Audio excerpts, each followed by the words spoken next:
I'm going to record the like actual intro after this. So you don't have to do the awkward thing where we sort of pretend that we haven't been talking for 10 Yeah, minutes. right. And also it's really up to you if you want to like introduce yourself and be like, "Hi, my name's Steve." Is that something you want to do, or do you feel comfortable just sort of like cold open, roll on in? Yeah, I think we can roll in. I mean, anybody that's listening to a Climb Strong podcast is going to be familiar with us, and so That's kind of how I feel too. right. Well, I guess in that case, let's get rolling.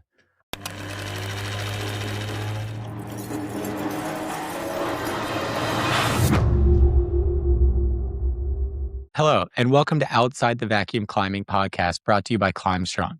I'm your host, Carter Smith. Today's episode features Steve Bechtel, the founder and owner of Climb Strong. Anyway, thanks for coming on. This is episode 1 of Outside the Vacuum. Yeah, since this is the first episode and you're the first guest, I thought we should maybe take like 30 seconds and break down kind of the format of this episode and then a little bit about the format of season 1 of Outside the Vacuum more generally. So today we're going to do a little bit of an intro. We're going to catch up a little bit since we haven't talked in a little bit.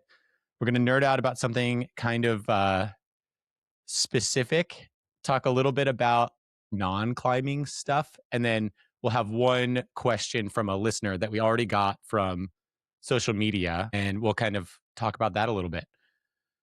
I guess the first thing is the podcast is called Outside the Vacuum because whenever I think of climbing and coaching and all of those things, it really reminds me of in like high school physics when every problem on the AP test is operating in a vacuum without air resistance, without friction, without temperature, without anything that's like actually providing context. Whereas when we're actually coaching athletes, working on our own training, all of these things, there's so much more nuance to how it plays into your life beyond what does PubMed say about like tendon adaptation. For sure. And I really like that, Carter. I think the important part of training is understanding that conditions are never ideal and that you still need to adapt as best you can. And that's true in all of the facets of our training, right from like bad gym setup to a crowded facility to bad weather outside. And so this, you know, how to train in the real world is a huge part of what we all do day to day in our coaching. Exactly. And I think that that's sort of like not only something that's consistent across us, like pedagogically as individuals, but also as Climb Strong as a whole. And I think that that is, yeah, I'm really excited to kind of dive into that a little deeper, not just with you today, but in general. Mhm. Additionally, like other than the once a month episodes that'll be formatted just like this for the listeners, once a quarter, so every couple episodes, we'll break from the format entirely and do like roundtables, maybe like a trivia or Jeopardy, that type of thing that's maybe a little bit less heady and a little bit more getting to know the coaches or the guests who happen to be on that episode. Yeah. So, all of that to say, I'm really excited that you're the first guest on Outside the Vacuum. And yeah, let's get started.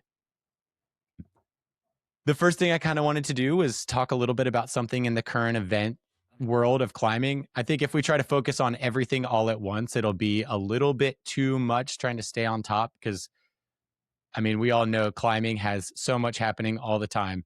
So I kind of wanted your opinion on something that you might not have that strong opinions on, or you might have really strong opinions on. And that is the live streamed free solo that Alex Honnold is doing tomorrow for Netflix. Oh yeah. Have you heard about that at all? I have, and it's got a lot of buzz. I had a class, like a general strength class here at the gym last night, and that was the talking point. A lot of people that train at our gym are not climbers. We're 75% of our facility is a weight room and cardio and all that kind of stuff. Um, and so a lot of people just use the gym to work out, and so they're interested in climbing, but maybe just are peripheral to it. And so there was a lot of talk about it, and like, what do you think? How does it feel? And and I am not a I'm not psyched. Like I'll be psyched when it's all over.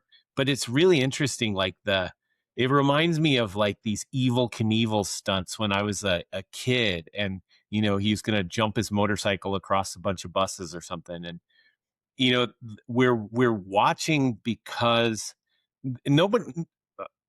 I don't think climbing a building is particularly interesting to watch. And the what people are watching for is the possibility that something terrible is going to happen. And I don't really like that, and especially I'm very peripherally associated with Alex. I've met him a few times. We know each other enough to maybe say hello if we saw each other at the crag, but it's still like, man, I don't want to see anybody make some kind of big mistake like that. I agree. And I think it's also like a lot of these stunts sort of in the climbing adjacent world tend to be like not that cutting edge, like at a performance level. But as I was looking into this more, he said it's sort of like soloing the rostrum back to back, difficulty and distance, which is not negligible. Like that's pretty hard rock climbing for 1,200 feet or however long.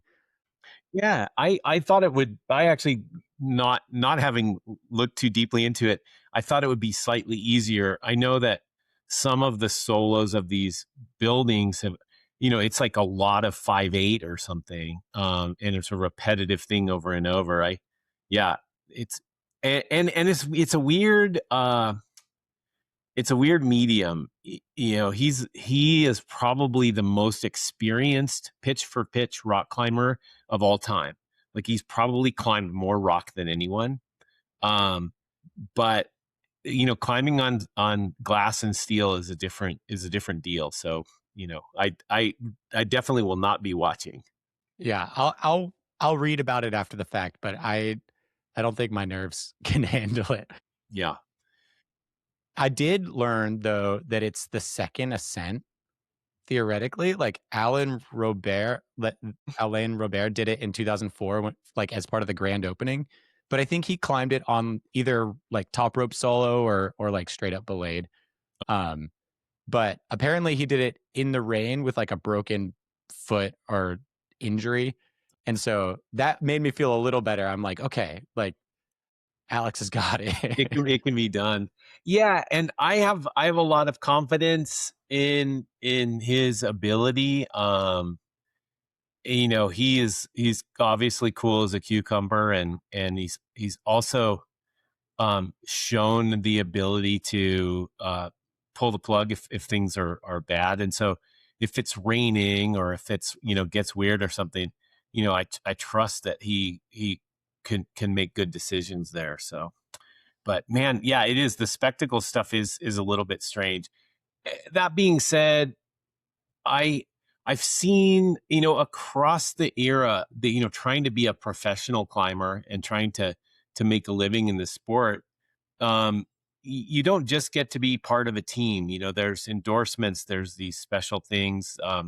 There, uh, I, I've known, you know, professional climbers that end up doing like these really high pay guiding contracts, and they go climb the Matterhorn with a, group of fans or something.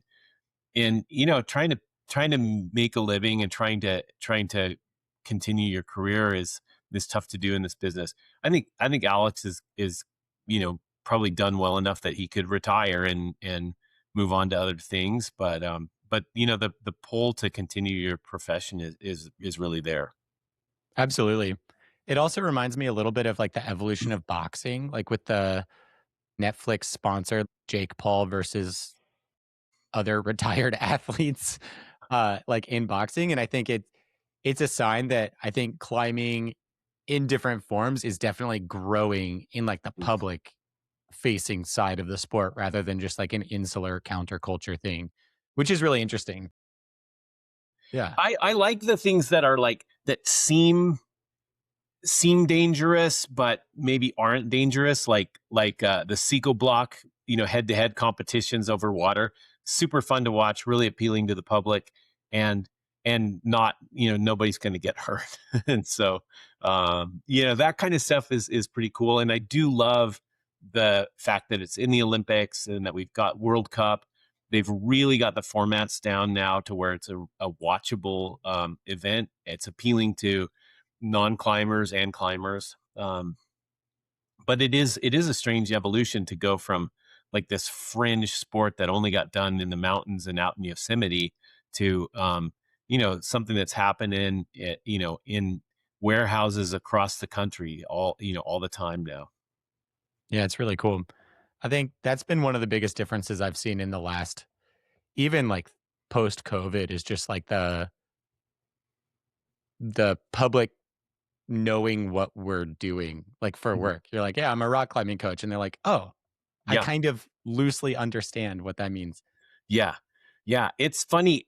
Where I've run into that, Carter, is when we are trying to get insurance to be coaches, that the insurance people are like, oh, you're taking people up, climbing up mountains with them, and really underscoring that we're fitness coaches for climbing, and we primarily work indoors. And so then they start to get this picture. And nowadays our insurance people are like, oh yeah, you're a coach, and I understand that, instead of maybe even 5 years ago, them thinking, "Oh yeah, you're a guide, and we're not going to insure that." And so it is cool to see coaching recognized as a facet of this sport. And that's a lot of what my like for lack of a better term, mission in the industry is right now. Coaching and route setting are working really hard to be acknowledged as professions, and uh, just really trying to make it something that people can do as their primary living. And I guess that kind of brings us to, you're not just a climbing coach, right? Like Steve, you're an athlete also. So what have you been doing in your own training lately? Like what is your own climbing and lifting and all of that stuff been looking like lately? Yeah, well, it's it's interesting for me to age up as an athlete. And it seems like at every age we all go, oh man, you don't, you person 5 years younger than me have no idea what it's like. And but it I've finding the challenge of um workload and training to be difficult. But I found, and I was talking to Joel Unum about this the other day, where thank goodness we have a goal or a you know an endeavor, rather than just like, oh, I want to stay fit. um because one of the things that compels me to get into the gym and get out of bed and get going is still performance in climbing. And so my training right now is, there's a fair amount, I guess I would say a small amount, but 2 or 3 days a week of general strength training, just trying to maintain, basic ability to do movements. And I've done that for a long time experimentally. How do we do it climbing specifically? But really what I'm doing right now is very, very basic stuff. It's like rear foot elevated split squats, bench press, weighted pull-ups, some kettlebell swings, and some core work. And so that can all take place really quickly. And I sometimes will put that within my bouldering sessions. And I used to separate them out, but what I've found is, when I go into the gym to boulder, um, I, I've only got these limited amounts of time, or limited amount of ability to stay powerful. And one of my big rules on power or bouldering training is to stop when the power starts to decline. And so for me, if I'm just bouldering, that'll happen after maybe 45 minutes of trying hard problems. So what I've done is stopped bouldering. I'll do like 4 or 5 problems, take off my shoes, go do some strength stuff, rest a little while, do a few more problems.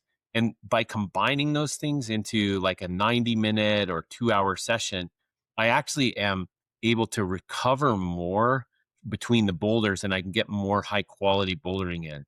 So a lot of my sessions now are a combination of bouldering and strength training in some capacity. And then I do a lot of low intensity stuff as well.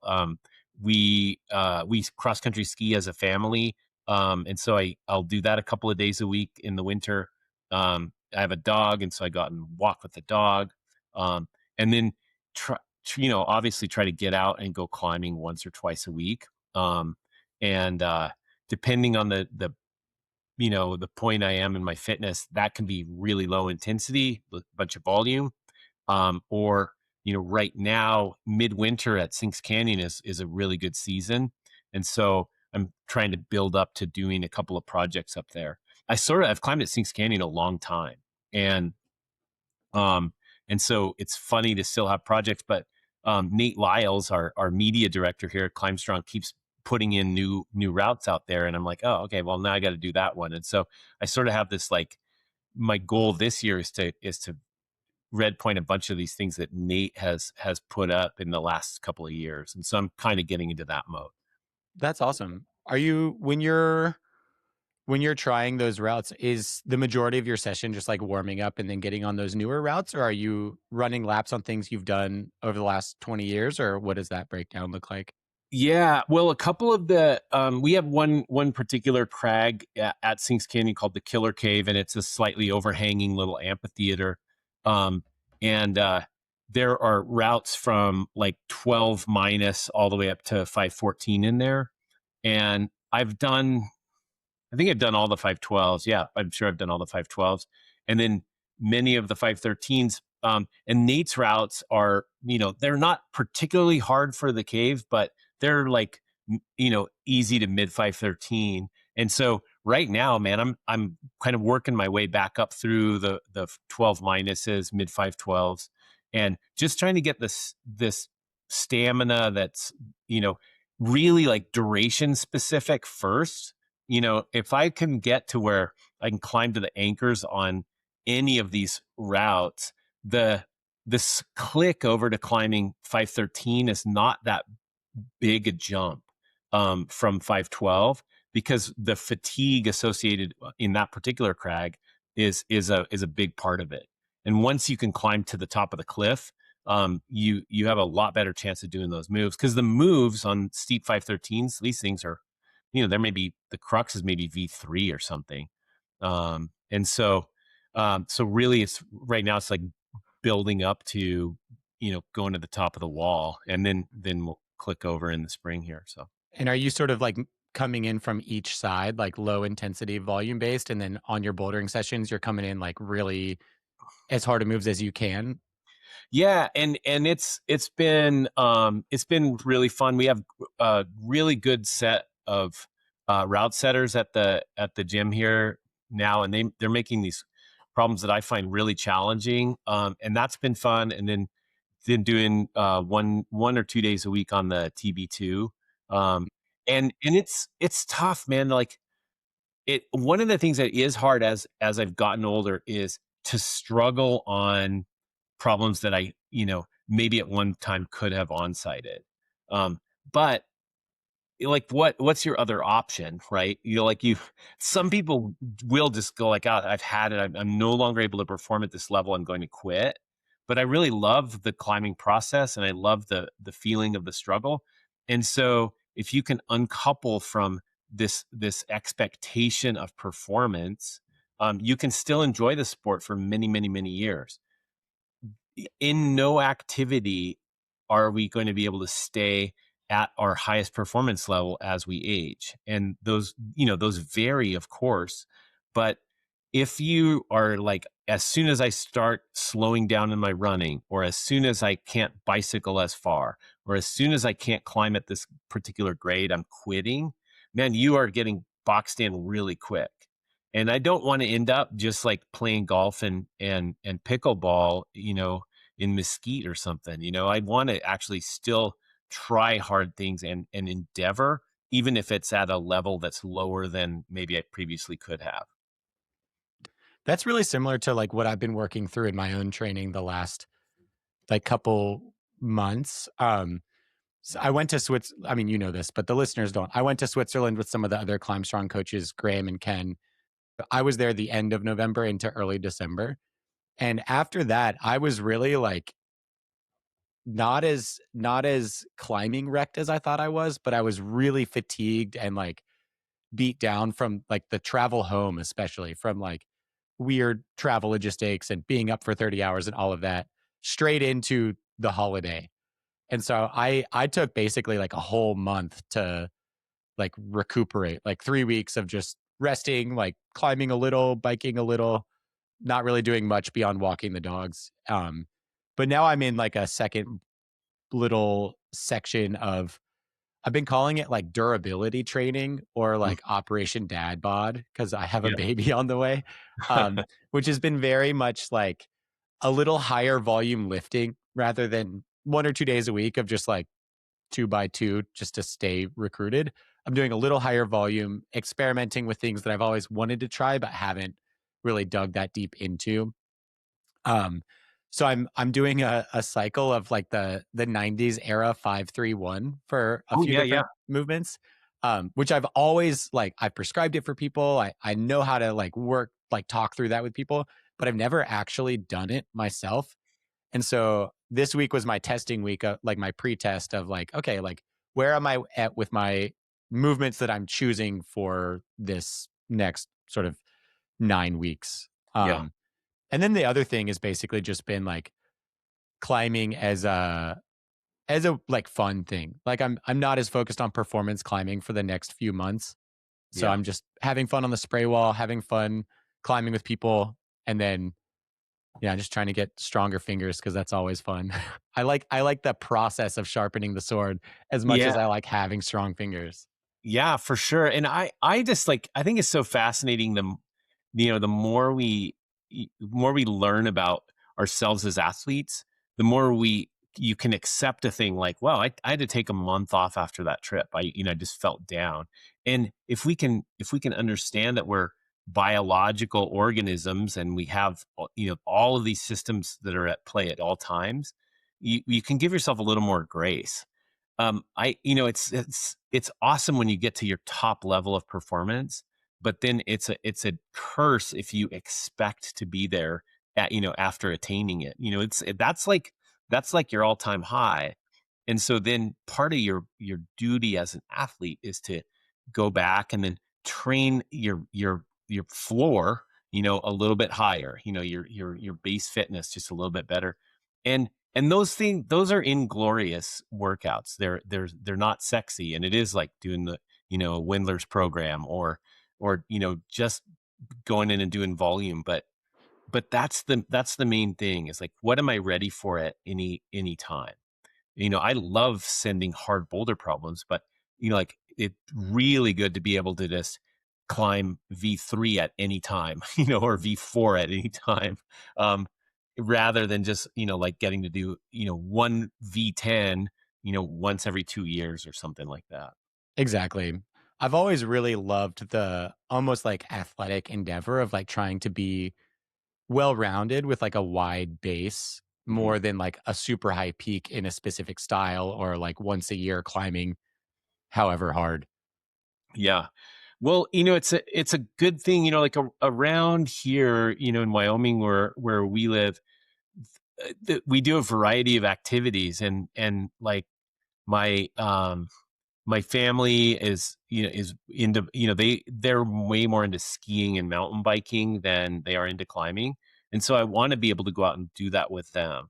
We if somebody says, hey, let's run into the mountains and do a big long alpine thing, I want to be fit and ready to do that.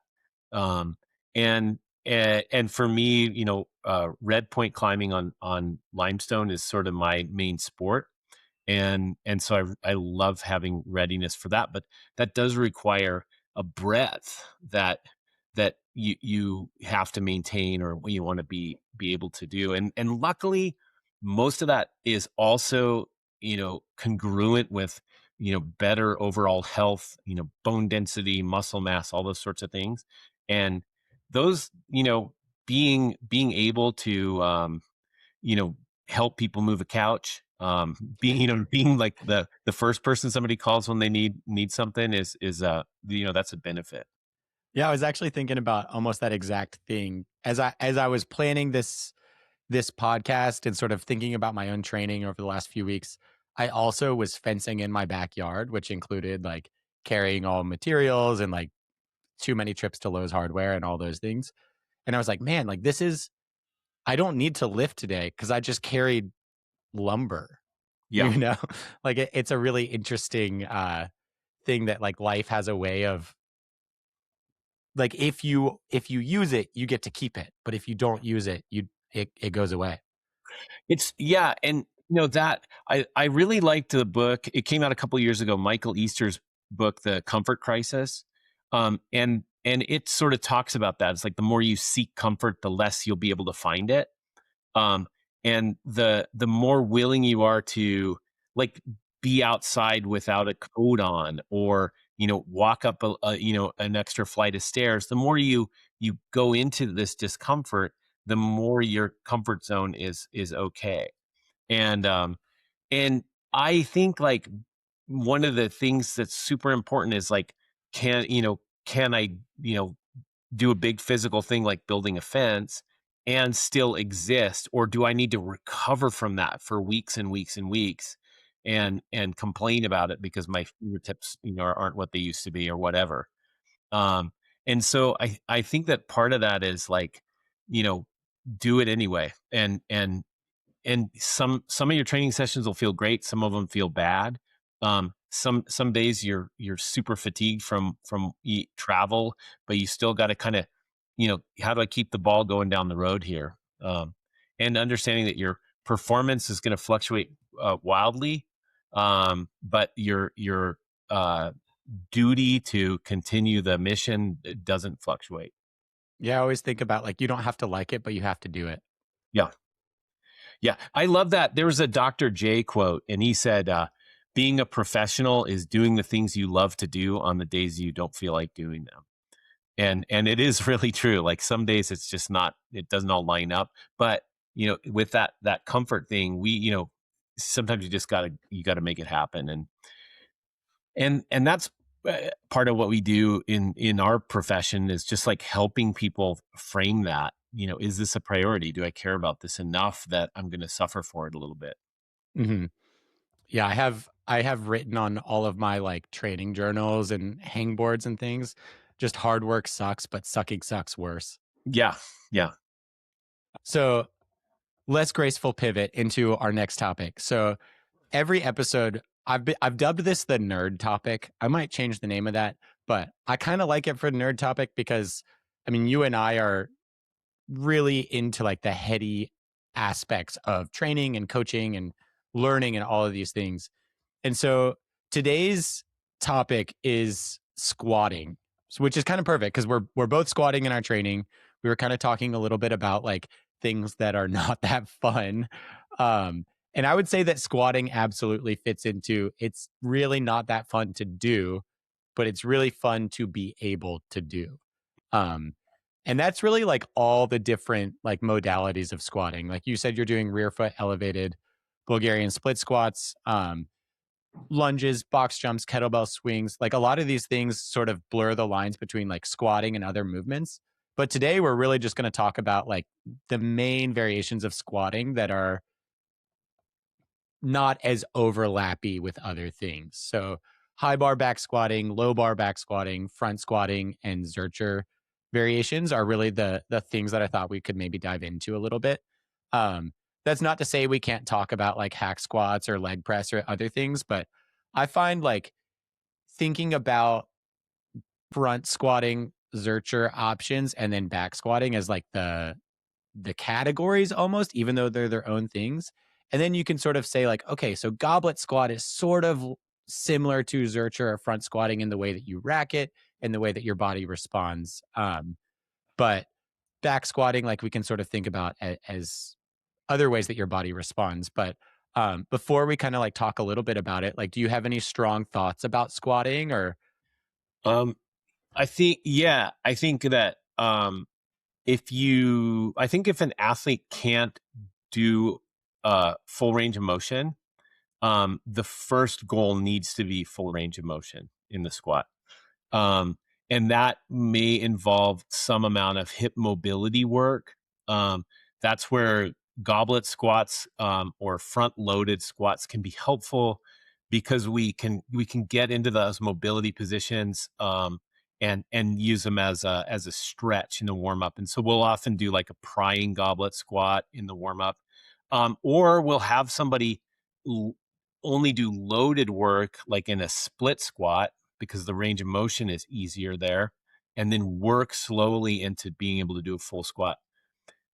A super common thing you see in every single weight room is it's always a male and it's always 225 pounds on their shoulders, and they're doing like a 6-inch depth squat. They don't go very far, but they're obsessed with the load. And that is a very limited value athletically. Um and and it's one of the things that I will pull people out of the back squat, put them in a front squat because they don't have as much ego tied into it, and then get them to learn to squat correctly and then move on from there. I like the Zercher. I like the front squat also because of the core involvement and the the pressure that's put in the thorax as you're doing that lift is more similar to climbing. You can't quite get those breaths, and so that tight, like hard holding position is similar to what we do in the breathing patterns of climbing. And so I like that part of it. I also like that front squatting is a self-limiting exercise. If you dump forward in that exercise, you'll usually lose the bar, and that's a good thing. What I see with back squatting is you can have all kinds of terrible form there and still get yourself back up to a standing position. Um, and then the feedback is, oh, I did it. Maybe I'll try it with 5 more pounds next time. And so the propensity for bad form in back squatting is very, very high. And so that's usually why we like um, two kettlebell rack squat, single kettlebell goblet squat, or a barbell front squat as our primary bilateral squatting patterns. Absolutely. Are you mainly doing like single leg variations in your own training as well? I am, and it's interesting, Carter. The reason I'm doing that, there's good reason for it for all athletes. First is that we almost never bilaterally load in sport. Almost everything from cycling to running to rock climbing is one leg pressing more than the other. And so single leg variations are useful in sport. There's a lot more knee control that goes into it. There's a lot more of the hip stabilizers that are activated. And so it's good to have in your program whether you are you know planning on doing it for sport or not. But for me personally, I have a torn labrum in my left hip, and regular squatting with my femurs out to the sides slightly, tends to hurt that hip.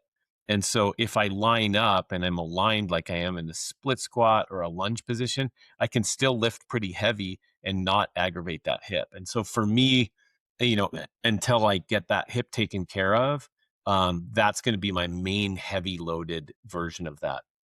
That makes sense. When you're working with athletes, what are some of the main like mobility? So, like you were kind of I'm going to interrupt myself. You were kind of saying like the way that you process through learning a movement is like, one, do you have the mobility to do it? Then work on form, then work on loading, then work on speed, Yep. right? Like that's sort of the flow that we think of in Yeah. like exercise science. Yeah. Um, Thinking of the mobility aspect, like what are some of the mobility factors beyond like deep hip flexion that you run into with athletes? A lot of people will have a tightness in their in their hip, either with internal or external rotation, based somewhat on genetics, but usually on habit. How do they sit? What is their primary sport? We have a lot of people that are skiers and runners and cyclists, and maybe they do all three of those sports. And so they're very good at moving straight forward, but their lateral movement or their ability to even move their leg to the side is really limited. One of the things that happens with running is we create a very stable hip so that we can move back and forth 2,000 times a mile. Um, and what happens with that, like, continued movement there, is unless that athlete is addressing mobility issues, they get tighter and tighter and tighter. Very much like the climber who can't get their arm overhead because they've gotten so strong on, pulling and pulling and pulling on the moon board. That we limit mobility in favor of developing stability.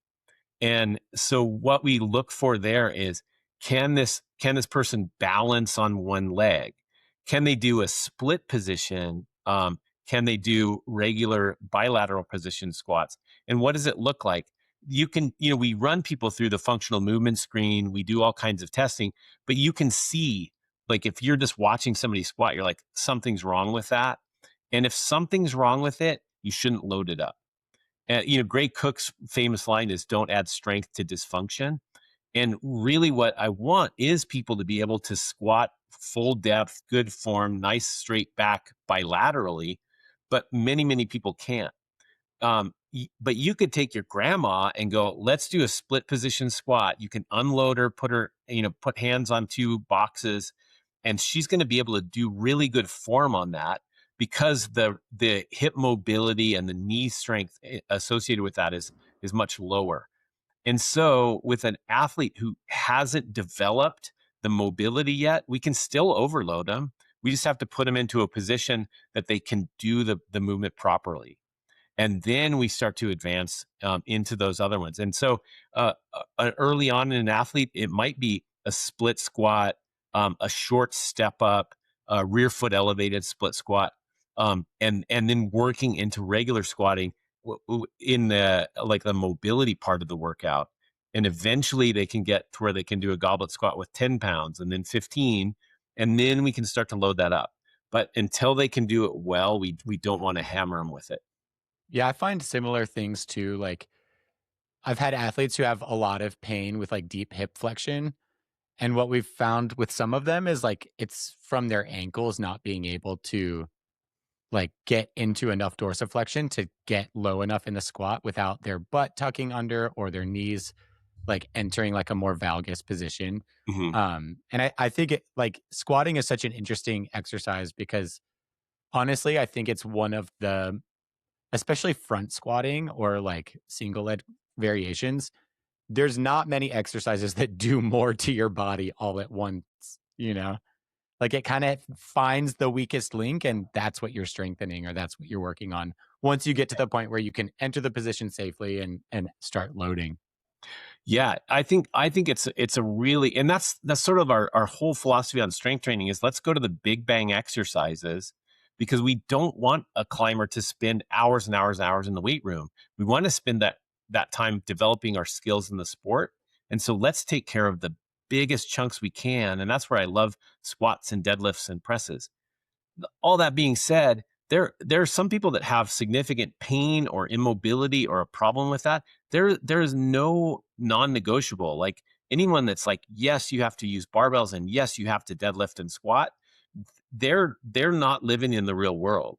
I have, we have a few hundred athletes that we deal with at Climb Strong. I have a couple more hundred athletes I deal with through the gym, where you got people that you're like, this person can't squat, never will squat, but still we want to help them develop strength as an athlete. And so that's where you've got to be, a little bit graceful in dealing with people. Get out of your absolutism in your thought process and go, yeah, partial split squat holding a 5-pound kettlebell. Maybe that's where we get with this athlete. Um, I think that you can still climb 514 without doing a double body weight back squat. And and that's a really important thing, because some of us get too much into the developmental end of things, and we always got to keep thinking like this is a high skill sport. And so I always take myself in this thought process, and I go, Olympic level badminton players, they lift weights, and they lift heavy, and they do a lot of explosive movement. But would doing more squats and more deadlifts and more bench press make them better at badminton? Probably not. What's going to make them better? Making sure that they have the ability to practice more. And so even though we think of ourselves as these kind of badass strength athletes, sometimes we really are more on the skill level of badminton and golf players, and we need to keep thinking in those terms. Yeah, I think of like ski racing or like mixed martial arts or that type of thing, or even gymnastics is like a really interesting parallel to climbing, because it's like, okay, you're almost training in the weight room so that you can tolerate when things go wrong in your actual training. It's like Hmm. you want strong legs so that you can like take a winger off the top of the boulders and like not break your ankle. Or like be able to tolerate those forces, or to have the bone density to continue climbing into your 50s and 60s and 70s. Yeah. Yeah. Oh yeah, it's just, it goes right back into your durability, right? The durability training is a huge key. Mhm. I also think like one interesting thing that you kind of alluded to is like the arbitrary nature of these weight room things. Like a lot of people train squatting like they're going to be competing in powerlifting. They're like, okay, my hip crease needs to go below my knee and hold it until the white lights turn on and then I can go back up. You're like, Yeah. well, yes, but also no, right? Like the depth is arbitrary based on what you can tolerate. The weight is arbitrary based on what you're training for. Like, I think climbing's a really interesting thing because we get so caught up in the numbers, we start chasing these things more than maybe athletes of other sports. Well, the thing that's interesting about training is it's easy in one way, is that you always succeed. You go and you have your training session, and you're like, "Yep, I did it." And in the weight room, it's also easy to pull better numbers. And this is an interesting thing. If you've studied much of the West Side stuff, they have this max day one time a week.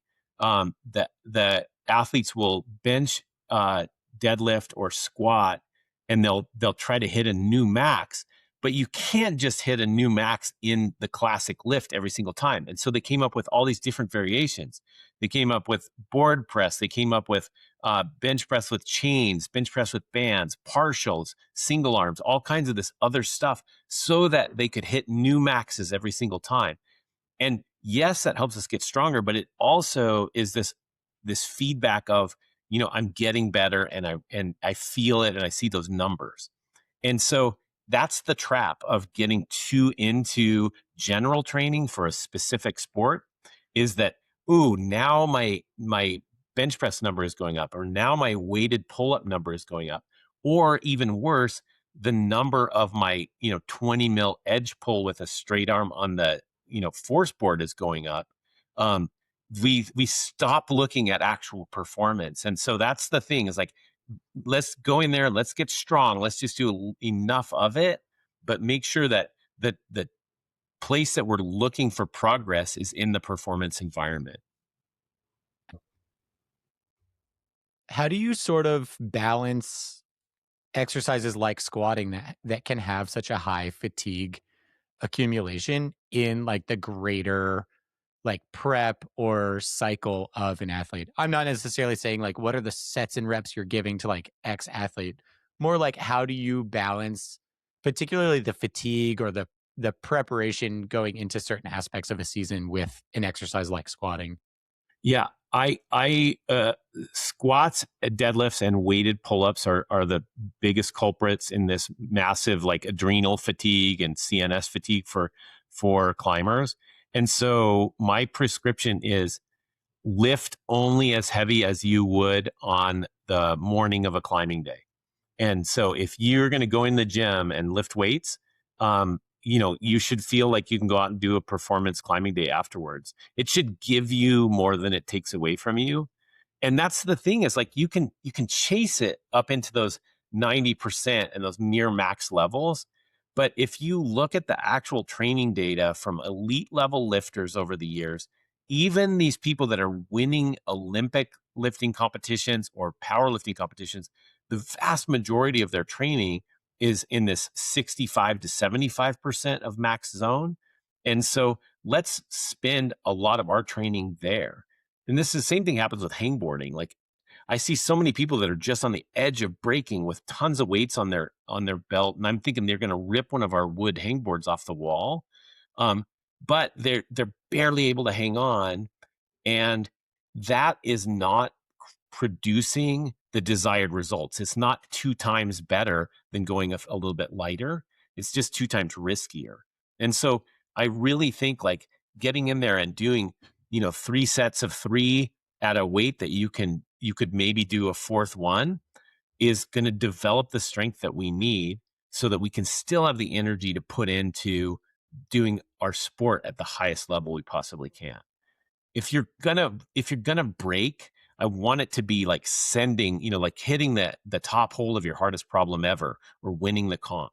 I don't want it to be because you were doing squats wrong. Yeah.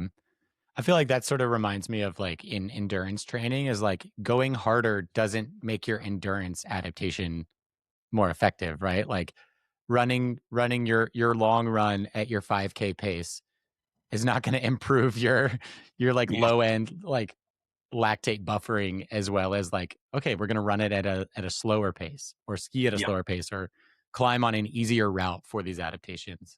Yeah. I if we look, like if I look back on my years of training and trying to do hard things, the biggest regret I have with my preparation is fatigue seeking. It was, it's like trying to get as tired as possible rather than trying to climb as hard as possible without getting tired.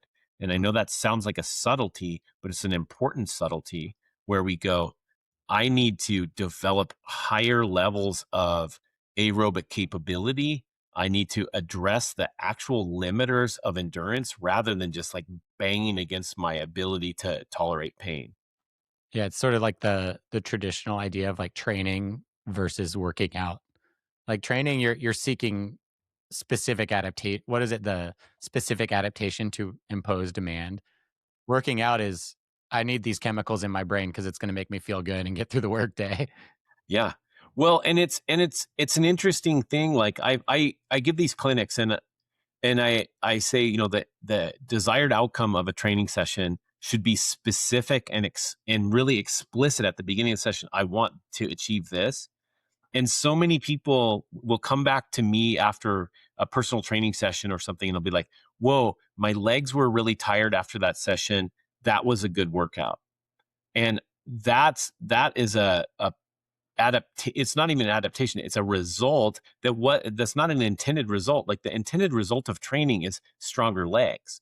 It's not like, can we be sore, can we get nauseous, can I feel bad after this for a few days. That's usually an indication that you were doing something novel or you did more volume than your body could handle. And so that's it. It becomes really difficult because our feedback is the more fatigued I get, that must lead to endurance, because it has in the past probably helped us get there a little bit. But when we want to make a phase shift and go from I have endurance at this level to where the floor of my endurance is now at this much higher level, we need to address it much differently. And that really kicks into, a whole nother subject that's beyond the scope of what we're talking about today. Yeah. Is there anything else you want to like tie back into with squatting or anything? Well, the final thing on squatting is, like, the goal is to be stronger through that range of motion, and so we shouldn't be tied to outcomes in our training. I always will pull this back. Will Anglin and I talked about, like, the goal of hangboarding, and hangboarding should be like brushing your teeth. You don't have an outcome goal every single time you do it.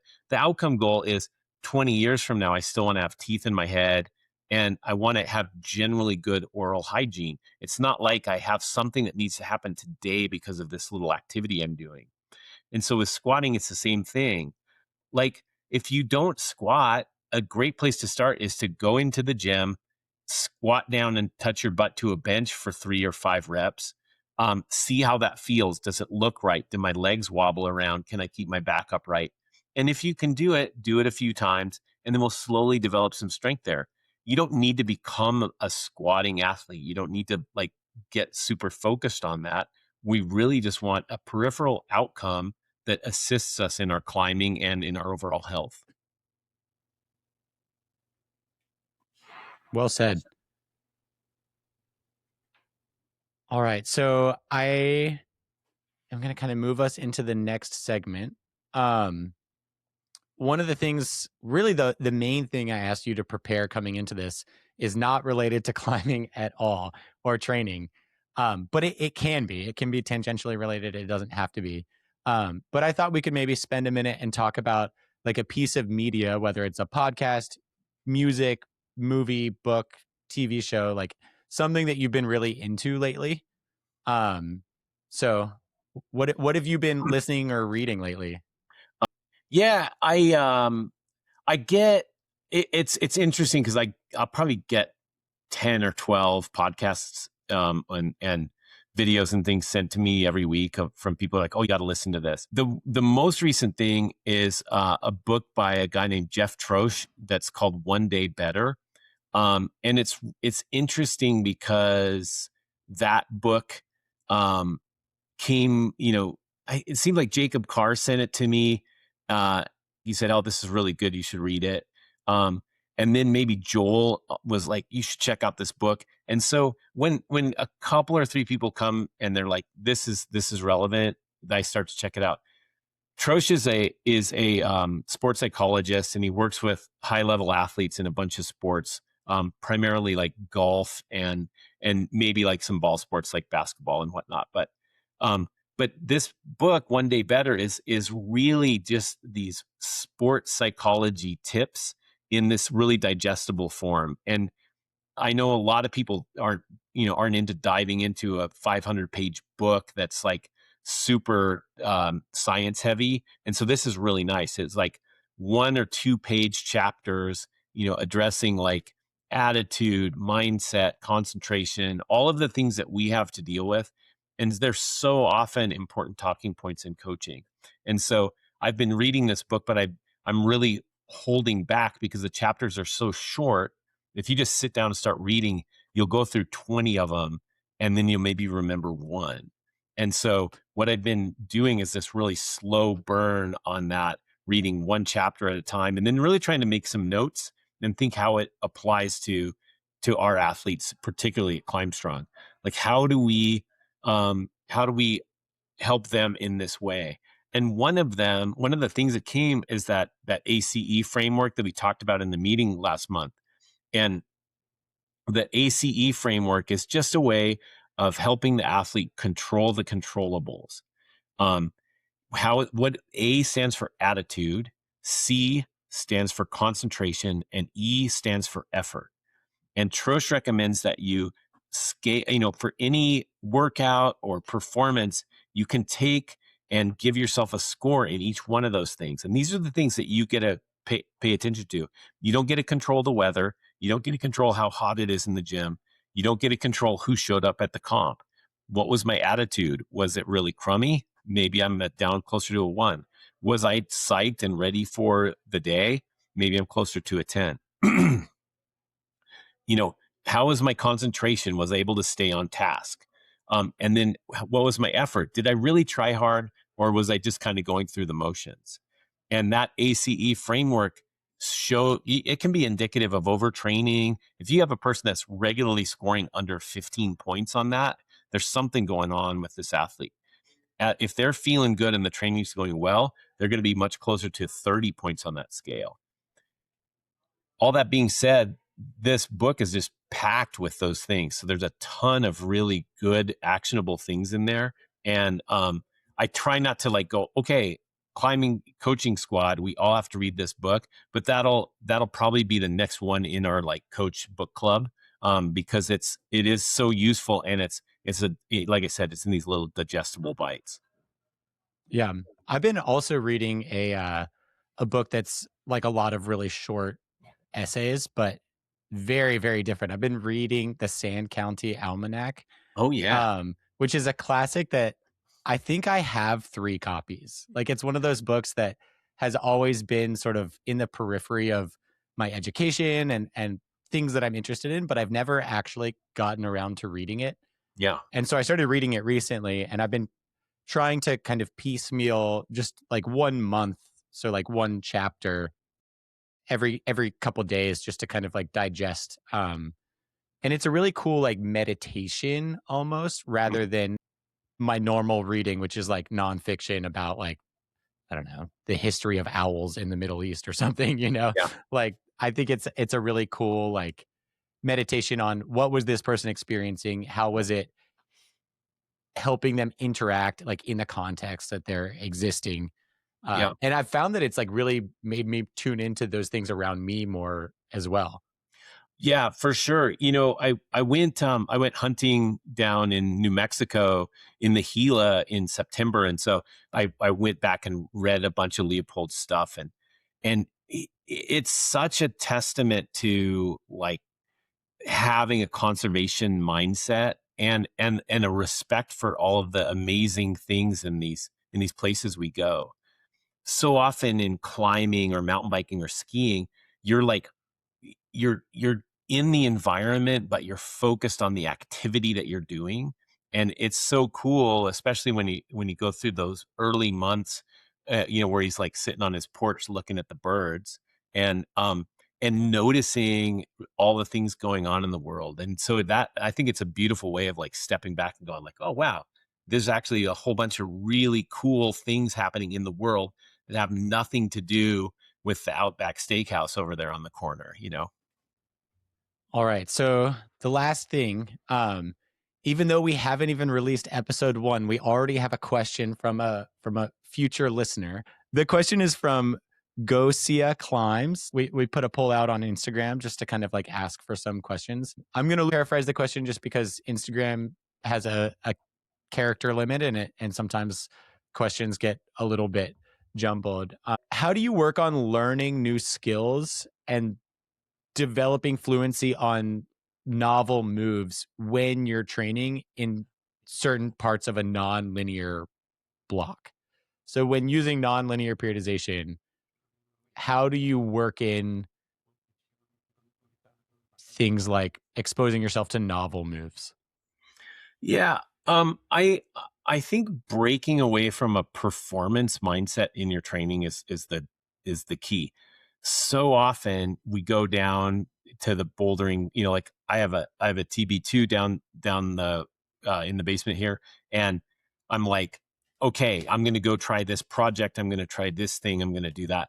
The really important part of skill development is to do it while we're fresh and to do it with good feedback. And so really important to say, I'm going to warm up. And then I like this 10-minute rule of like, we're going to work on the skill for just 10 minutes of this session. And this can be anywhere, this sort of a 2-layer question with the nonlinear stuff and the skill development, but it could be in every single one of those sessions. And what we want to develop is the ability to go in and say, okay, I'm going to do an endurance session, but I'm going to do skills first. And so this could be like a second piece of your warm up.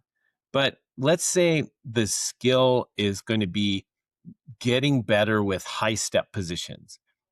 Lots of people have problems with this, whether it's an inside high step or an outside high step, rocking over, but they don't really develop it. They just will occasionally touch it when they're on a problem that requires it. And so I would say, let's go down to your fixed board and we're going to work on some specific high stepping drills for this 10-minute period. So maybe that's like 4 or 5 times up the wall, working on doing inside high steps with my hips close to the wall. And you just give yourself a specific drill to work on. You do that for that 10-minute period. It can be a peripheral or an extension of your warm up. And then you can just go into your high skill training. The really important part of doing these drills at the beginning is that you do them fresh and you do them while you can still use full strength and power for them. You don't want to learn them while you're fatigued, because you can risk learning bad patterns. And so we're going to do those drills and work on those particular skills, and then just move on to our normal training. You can do that in a nonlinear cycle. You can do it in the strength session. You can do it in the explosive session. You can do it in the endurance session, and then just move into the actual energy system you're training. But remember that skills are super important, and even the very, very best of climbers need to continually develop them. And that's a lesson that's going to keep coming back, and we'll keep talking about, is that, just because you can now do V5 or climb 512A doesn't mean you just now have to get stronger fingers. We can pick out, you can watch a video of yourself, and you can pick out the bad movement. So the second part of this skill development is feedback. You do the movement, you look at feedback, you consider what to do next, and then you practice again. Looking at the feedback means shooting video of yourself, or having a coach or partner there that says, you keep dipping your hips out when we try to do those high steps. Let's keep those hips in. Or you watch the video and you're like, man, that looks like not what it felt like. And so 10 minutes, pretty quick. It's a 30-minute practice per week if you're doing 3 days a week. And 30 minutes a week for 6 to 8 weeks, you're going to see a change in that particular skill. And then I think a lot of people are like, yes, but what skills should I work? And that's a bigger question, but it really comes down to, where do you struggle? And most people, even if they're just in a bouldering gym, if you said, I can do every V5 except for the compression ones, or I really don't like slab problems, or roofs are hard for me, that's a really good clue as to a skill that you should go in and practice. Yeah. I really like the idea of like including it in the warm up in my own training, or with some of my athletes, especially like the youth athletes that I work with. Um, we'll find something, whether it like heel hooking, for example, and we add the constraint of, you're just not allowed to use anything but your heels. Like if Yeah. you're standing on a volume, you have to be standing on your heels. If you're rocking over a foot, you have to rock over your heel. Um, and obviously that not every move that they're exposing themselves to is going to make them better at heel hooking. But one thing that people tend to overlook is knowing when to use the tool or when to use the skill. So like you can be a really good heel hooker, but if you just always default to not heel hooking, it doesn't really Yeah. matter how good you are at the skill. Or in the same, like the other side of it is, you always heel hook practice on jugs on vert, Yeah. but you just aren't great at refrigerator squeezing on a roof. And so like, are you exposing yourself to this skill in a variety of contexts? Yeah. Yeah, I think it's super important. And I think that simply starting a practice of doing drills opens up your brain to recognizing the next level of what the drills can give you. And so if you're thinking about it, and if you're trying to gather more information, you're making an error. What you need to do is, like, next session, do 10 minutes worth of skills and have some discipline around it. My favorite uh, comment with this is, years ago, someone asked the cellist Yo-Yo Ma what he was working on, and the expectation was like, what's the next huge musical piece that you're going to be doing? And he said, well, I'm mostly just working on scales now. And anybody that's learned music as a kid, that's the first thing that you learn. And it is so important to understand that going back and working on the basics, working on your footwork, um, working on body positioning, working on your attitude, those are the things that are really going to give you some gains. And picking a block up off the floor with a bunch of weights on a pin is probably not going to result in anywhere near that same improvement. Yeah. It's kind of like, do you eat a well-rounded diet? Do you drink enough water? No, then you probably don't need like $1,000 of supplements a month. Like maybe just eat some vegetables. Yeah, broccoli before creatine, right? Exactly. Um, well, I think that's a great place to end the episode. Um, yeah. Do you have any closing thoughts before we move out of here? Well, none other than I really appreciate you doing this and I look forward to it. I think you've got a great mindset for how performance really occurs. And taking your experience as a coach and a climber in the field, and then looking at the science, but then saying, how does this going to actually work, you know, in my youth coaching program is a really important aspect of training. And that's where so many people get hung up. And so I really look forward to the future episodes here. Yeah, I'm really excited to get to hear all kinds of cool opinions and thoughts and hot takes from all the different coaches and guests we're gonna have. Awesome. Heck yeah. Thanks, Carter. Boom. Yeah, thank you.